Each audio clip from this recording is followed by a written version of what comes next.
Assalamualaikum warahmatullahi wabarakatuh dan salam sejahtera. Baik, kita tak nak ngoceh terlalu panjang. Untuk makluman sekarang ni waktu masih lagi hujan Masih lagi hujan, tetapi saya akan teruskan juga rekod supaya kita tidak tertinggal sambungan daripada kisah hari itu. Baik, kita akan teruskan. Sebab itulah Alang Lipah terkilan dengan keputusan Pak Sulah kerana tak memberitahu Utih Semik. Sengaja Pak Sulah tidak mahu mempercayai penjelasan Matan mengenai lelaki hodoh yang berkaki capit itu. Siapa lagi yang ditemuinya oleh Matan tatkala hujan panas turun renyai-renyai di parit berkenaan, kalau bukan puaka berkenaan yang menjelma.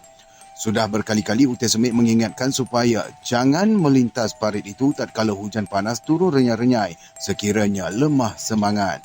Lelaki tua hodoh berkaki capit itu memang tidak mengganggu sesiapa pun, tetapi dia mahu mencari kawan sahaja. Utih Semik tahu mengenai rahsia jelmaan puaka itu dari ayahnya sendiri, iaitu Pawang Minin. Sama ada mahu percaya ataupun tidak, memang Utih Semik juga sudah terserempak lelaki hodoh berkaki capit itu. Sengajalah dia mengendap di parit berkenaan asal sahaja hujan panas turun renyai-renyai. Beberapa kali dia ke situ, memang sukar juga mahu terserempak disebabkan semangatnya memang tak mudah dilentur.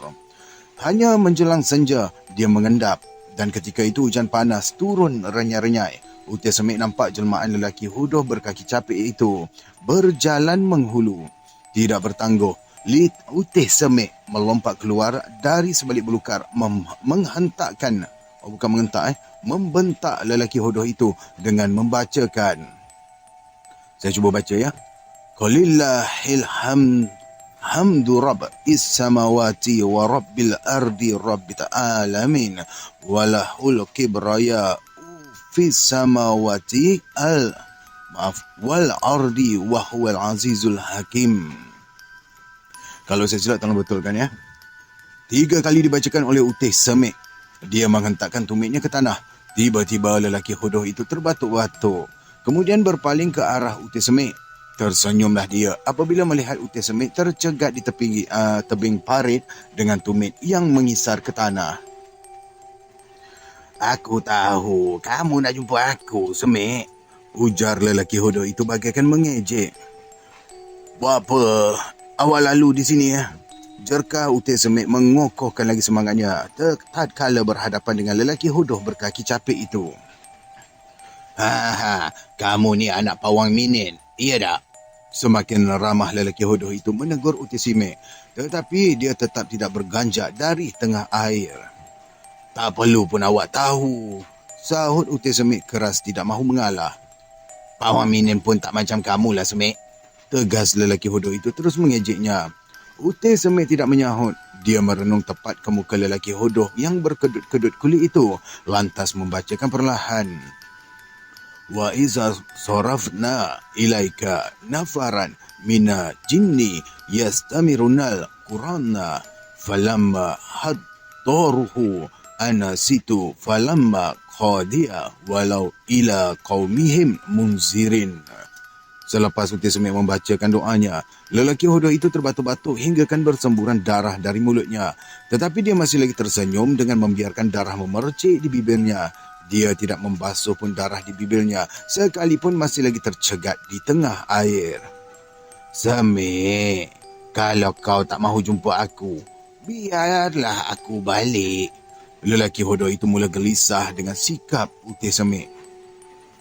Aku ni tak mahu awak ganggu orang kampung ni, tegas Utih Semik mengingatkan lelaki hodoh tersebut. Tak pernah pun aku ganggu orang, sahut lelaki hodoh itu terbatuk-batuk hingga bergegar badan. Setiap kali dia terbatuk-batuk, darah memercik dari mulutnya. Aku ni orang terbuang, tak ada kawan. Buat apa nak ganggu orang? Dia menuturkan perlahan seolah-olah mengharapkan belas kasihan. Utih Semik mencebik bibir mengejeknya. Memang lelaki hodoh berkaki capit itu tidak mengganggu sesiapa. Dia sekadar melalui parit berkenaan asal sahaja hujan panas turun renyai-renyai. Tetapi siapa sahaja yang terserempak dengan lelaki hodoh itu mudah lemah semangat hinggakan demam berminggu-minggu. Terpaksa pula mereka jemput Utih Semik sekiranya suhu badan mereka bertambah panas sampaikan meracau-racau, tidak menentu. Sebab itulah Utih Semik marah benar selagi orang tua hodoh itu masih lagi menampakkan kelibat di situ. Tahu sangatlah dia, lelaki hodoh itu seringkali nampak kelibat tatkala hujan panas turun renyai. Kalau dia menghilir parit, memang mangsanya akan membawa maut. Dan sekiranya tiba ajal, maksudnya membawa maut sekiranya tiba ajal. Baik. Tetapi kalau dia menghulu mangsanya, akan capik kaki sama seperti yang dialaminya. Baik, di sini dia maklumkan kalau dia ke hilir, orang yang tengok tu kalau sampai ajal mati. Kalau dia ke hulu, orang yang tengok dia akan capik macam dia. Baik. Semenjak ayahnya Pawang Midin lagi, memang jelmaan puaka di parit itu seringkali nampakkan kelibat. Tetapi Pawang Midin akan semah di situ dengan berutih dan ayam panggang, asal sahaja mangsa dapat dipulihkan setelah mengalami panas suhu badan akibat terperanjat melalui parit tersebut. Pantang Utih Semik mahu semah dengan bertih dan ayam panggang. Dia tidak akan mengalah kalau puaka itu berkeras mahu mengganggu. Sebab itu berulang kali dia mengendap di sebalik belukar asal sahaja hujan panas turun renyai. Biar dia sendiri berhadapan dengan puaka jelmaan orang tua hodoh berkaki capik. Dia sendiri melihat Sapar menderita capik kaki akibat demam panas selepas terserempak lelaki hodoh tersebut yang berjalan menghulu parit. Berminggu Sapar terkejang sakit, diubati oleh Pawang Midin hinggakan terpaksa berubat besar. Sebaik saja Sapar sembuh daripada demamnya, dia merasakan kaki kanannya jegang, tidak boleh melangkah. Lama-kelamaan kaki kanannya capek menyebabkan jalannya terdengkot-dengkot. Aku ni tak sama dengan ayah aku, Pawang Midin tu. Bentak Utih Semik bagaikan sengaja mencari lawan. Kalau awak ganggu orang kampung ni, langkah mayat aku dulu. Dia memberi amaran dalam suara yang meninggi keras. Lelaki hodoh itu tidak menyahut. Dia termengah-mengah mendongak ke udara hingga nampak darah berbuih-buih di bibirnya. Kemudian dia berpaling menghadap Utih Semik dengan tersengih-sengih. Marah benarlah Utih Semik seolah-olah mengejek dirinya. Tetapi dia tahu lelaki hodoh itu mahu menguji. Sekiranya dia cepat marah, tentulah lelaki hodoh itu akan memerangkap. Memang ayahnya Pawang Midin akan menuruti kemahuan menyediakan berteh dan ayam panggang asalkan orang-orang kampung tidak diganggu. Tetapi Utih Semik tak mahu biarkan dirinya mematuhi kemahuan puaka di situ. Sebab itu, dia mengendap di sebalik belukar mahu bertemu di situ. Setelah lelaki hodoh itu mengerling ke arahnya macam tidak mahu mengalah, segera Utih Semik membacakan. Saya cuba ya. Bal nuqzifu bil haqqi alal batili fayadan mahuhu fa iza huwa zahikun walakumul wailu mimma tusifun. Dia ulangi 3 kali lantas dia menepuk 2 tangan dengan mengisarkannya kuat-kuat. Sekaligus lelaki hodoh itu jatuh terduduk hinggakan punggungnya terhenyak ke dalam air. Menggeleng-gelenglah dia disebabkan tidak dapat bertahan setelah Utih Semik bacakan doa demikian. Lelaki hodoh itu tidak bangun langsung, tetapi membiarkan tubuhnya hanyut bersama dengan air parit yang menghilir. Semenjak itu tidak siapa lagi menemui lelaki hodoh berkenaan melintasi parit sekalipun hujan panas turun renyai-renyai. Tetapi Utih Semik tahu jelmaan itu memang turun-temurun dilihat oleh orang yang melalui parit berkenaan. Ayahnya, Pawang Midin, yang beritahu mengenai Tok Biran yang mengidap lumpuh kaki bertapa di tengah air mahu mengubati penyakitnya. Setiap malam dia akan turun ke tengah parit merendamkan kakinya dengan pasir tersebut. Berbulan-bulan Tok Biran bertapa setiap malam di tengah parit tetapi kakinya tidak juga sembuh. Lama-kelamaan dia mampu juga berjalan sendiri sekalipun terdengkot-dengkot. Tetapi Tok Biran tidak juga berpuas hati setelah boleh berjalan sendiri. Dia berazam mahu teruskan berendam kaki dengan pasir parit sehingga lumpuh kakinya sembuh betul. Suatu pagi dia balik dari bertapa di tengah parit sebelah malamnya. Tok Biran ternampak banyak cendawan busuk yang tumbuh menguntum. Tidak bertangguh, dia mengutip cendawan busuk berkenaan dibawa balik ke rumah. Setiap hari dia melintas di situ. Sentiasa banyak cendawan busuk yang tumbuh. Tok Biran jualkan cendawan busuk yang dikutipnya itu kepada orang-orang kampung. Dengan jualan cendawan busuk itu sahaja, Tok Biran bertukar menjadi senang lenang. Hairan juga orang-orang kampung dari mana dia mendapatkan sayur cendawan busuk setiap hari. Tidak musim hujan pun, Tok Biran tetap dapat sayur cendawan busuk berkenaan. Tetapi mereka tak pernah menemui tempat Tok Biran mengutip cendawan busuk tersebut. Sekalipun sudah hidup senang lenang, Tok Biran tetap tidak berpuas hati dengan keadaan kakinya yang capek. Marah benarlah dia pada kakinya yang capek hingga melangkah terdengkot-dengkot itu. "Buat apa aku hidup senang lenang kalau kaki capek?" gerutu Tok Biran tidak ketahuan. "Semua orang nak hidup senang," isterinya Ulin memujuk. Dia sendiri tak kesal apa-apa bersuamikan Tok Biran yang capek kaki. Lagipun hidup mereka sudah berubah senang lenang semenjak Tok Biran mengamalkan bertapa dengan merendam kaki di bawah pasir parit. "Kaki awak tu capek bukannya menyusahkan orang. Jadi apalah salahnya?" ujar Ulin selanjutnya untuk memberi perangsang kepada suaminya. "Biar aku jadi puaka, tu lagi baik," bentak Tok Biran berputus asa dengan keadaan kakinya yang capek. "Buat apa yang nak jadi puaka?" Terkejut juga Ulin dengan sikap suaminya yang tidak bersyukur dengan nikmatnya yang sudah berubah senang lenang itu. Ada gangguan sikit tadi, saya ulang balik. "Bukan salah mereka yang menyebabkan kaki awak tu capek." Ulin tetap memujuk suaminya biar bersabar dengan keadaan yang menimpa dirinya itu. "Biar puas hati aku." Terluah sahaja dendam di hati Tok Biran sekalipun dia tahu tidak siapa pun yang mesti dipersalahkan. "Cukuplah bang, hidup kita pun dah senang," tutur Ulin perlahan mencemik muka. "Abang dapat cendawan busuk hari-hari, tapi orang kampung tak dapat rahmat macam ni." Dia tidak mahu suaminya terus-menerus mengikutkan perasaan dengan marahkan orang-orang kampung tidak bersebab. "Kalau aku jadi puaka, aku sumpah orang kampung muntah darah kalau makan sayur cendawan busuk aku." Tiba-tiba sahaja Tok Biran membentak bagaikan orang hilang akal. Tersengih-sengihlah Ulin memerhatikan suaminya bercakap seperti orang yang tidak siuman. Perkara kakinya capek tak ada kena-mengena pun dengan orang kampung. Jadi kenapalah Tok Biran ni benci pada orang-orang kampung disebabkan kakinya yang capek itu. Orang-orang kampung pun tidak berasa iri hati dengan kesenangan hidup mereka suami isteri setelah bertemu sayur cendawan busuk yang tumbuh menguntum di tebing parit. Sebelah malamnya, Tok Biran tetap juga turun ke tengah parit merendamkan kakinya dengan pasir. Dia bertekad mahu kakinya baik dengan tidak capek sedikit pun. Tentu orang-orang kampung akan kagum melihat dia melangkah segak setelah kakinya putih. Tetapi keesokan harinya dia tidak balik ke rumah. Dia juga tidak membawa pulang cendawan busuk yang dikutipnya setiap hari. Tidak bertangguh pula, Ulin menjengah ke parit berkenaan setelah puas menunggu hingga matahari tegak di kepala. Setelah diberitahu orang-orang kampung, mereka sama-sama mencarilah Tok Biran. Tetapi tidak ditemui. Kesan dia menimbus kaki dengan pasir parit memang kelihatan di tengah air. Puas mereka mencari Tok Biran, tidak pun nampak kelibatnya lagi. Semenjak itulah Tok Biran hilang tidak ditemui. 3 bulan selepas itu, barulah Ulin bermimpi menemui Tok Biran di tengah parit. Berlinanganlah air mata Tok Biran memberitahu yang dia sudah menjadi puaka kerana menurut perasaan hingga mulutnya menjadi celupa.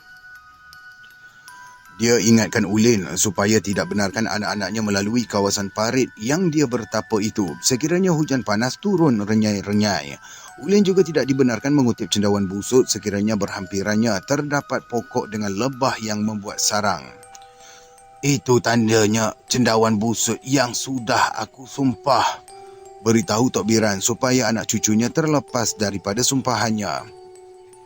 Memang dia kesal kerana celupar mulutnya menyebabkan dia terperangkap dengan kemahuan puaka hingga terpaksa berpisah dengan anak isteri.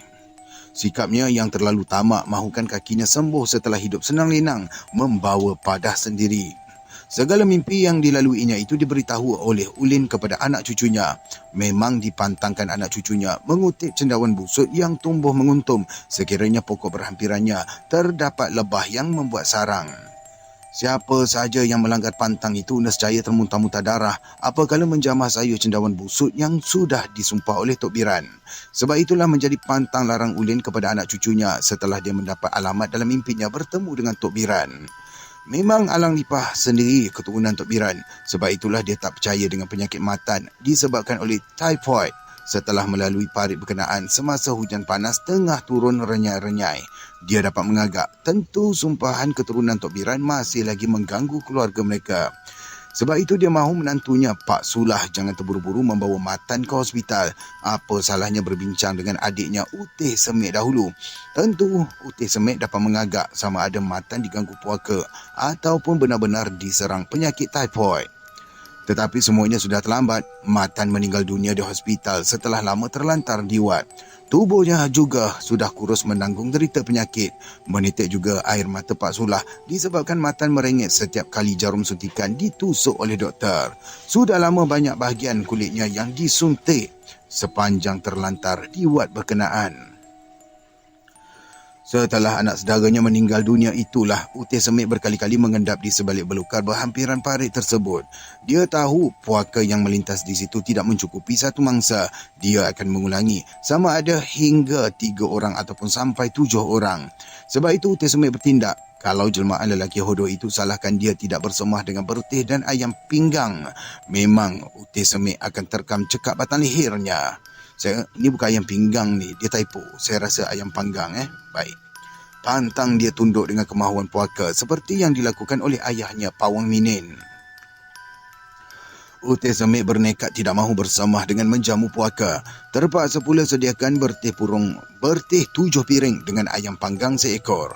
Dia mesti memilih ayam selasih yang hitam seluruh badan hingga ke jari kakinya semata-mata mahu berjamu.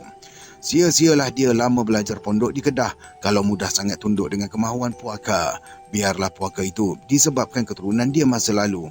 Masakan dia mahu tunduk dengan Tok Biran yang bukan lagi datuk nenek keturunannya kalau sudah dipengaruhi oleh syaitan. Selepas Utih Semit terserempak jelmaan lembaga lelaki hodoh berkaki capek itu, memang tidak siapa lagi diganggu. Tidak ada siapa pun menjadi mangsa setelah Matan meninggal dunia. Apabila hujan panas turun renyai-renyai, memang seram juga mereka melintasi parit berkenaan. Tetapi tidak ada pula kejadian buruk yang berlaku. Hinggalah Utih Semit meninggal dunia. Tidak juga orang-orang kampung diganggu jelmaan lelaki hodoh berkaki capek itu.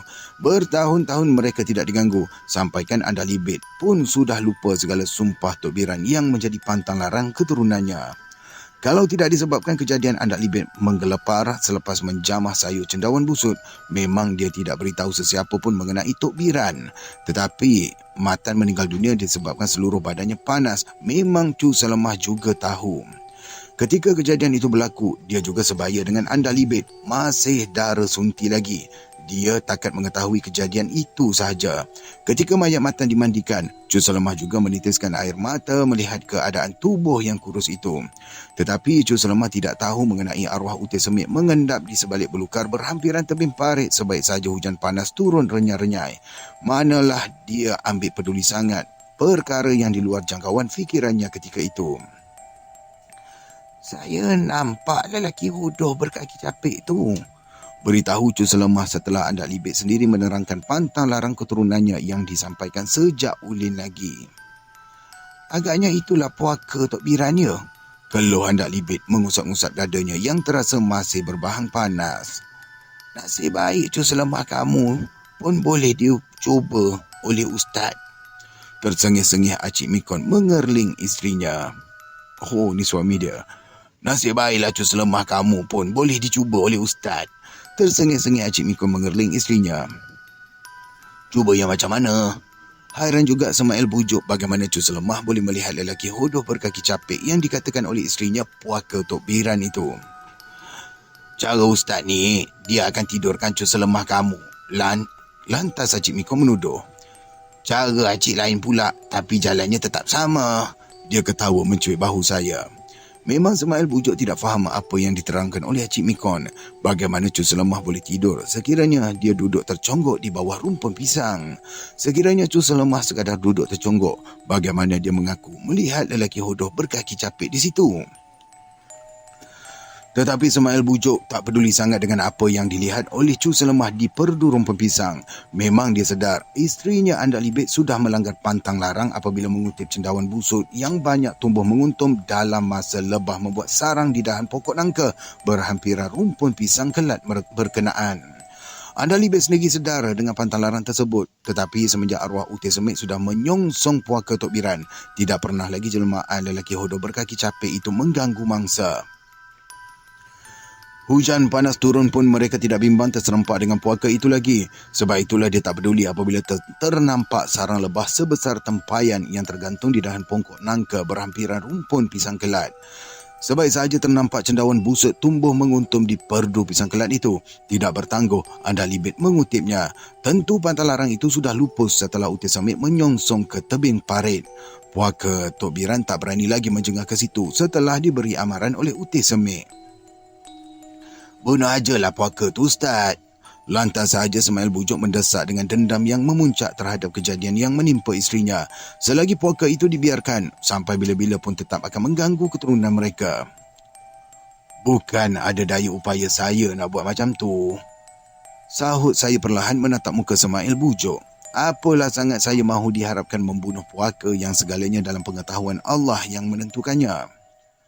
Kalau tak dibunuh, dia akan mencari mangsa lagi, ujar Semail Bujuk menggertak bibir. Syaitan macam-macam mana? Bukan. Syaitan macam mana nak dibunuh? Segera Cik Mika memintas dalam ketawa yang memanjang. Kamu ingat syaitan tu macam kita ni ke? Tegasnya mengingatkan Semail Bujuk supaya tidak bercakap sebarangan. Syaitan tu musuh manusia yang nyata, sahut Cu Selemah pula mencepak-cepak bibir memandang Semail Bujuk. Sebab itulah iman kita ni kena kuat. Sengaja dia mengejek lelaki itu yang tiba-tiba sahaja menuturkan dendamnya. Jelmaan lelaki hodoh berkaki capit itu memang dilihat oleh Cu Selemah terjegat di perdu rumpun pisang. Andalibet sendiri mengaku dia seolah-olah nampak jelmaan tersebut mahu mencengkam tengkuknya dengan kuku yang panjang, tetapi Cu Selemah tiba-tiba menghalang di hadapannya. Sebaik saja terpancar kilauan cahaya putih yang mengepung saya menerjah ke tubuh Cu Selemah. Memang Andalibet nampak tubuh Cu Selemah menjadi besar. Kepalanya mencecah ke awan dengan tapak kaki sama lebar dengan bukit tersergam. Dalam saat inilah Cu Selemah memijak kepala lelaki hodoh itu hingga terpenyek di bawah tapak kakinya sebesar bukit itu.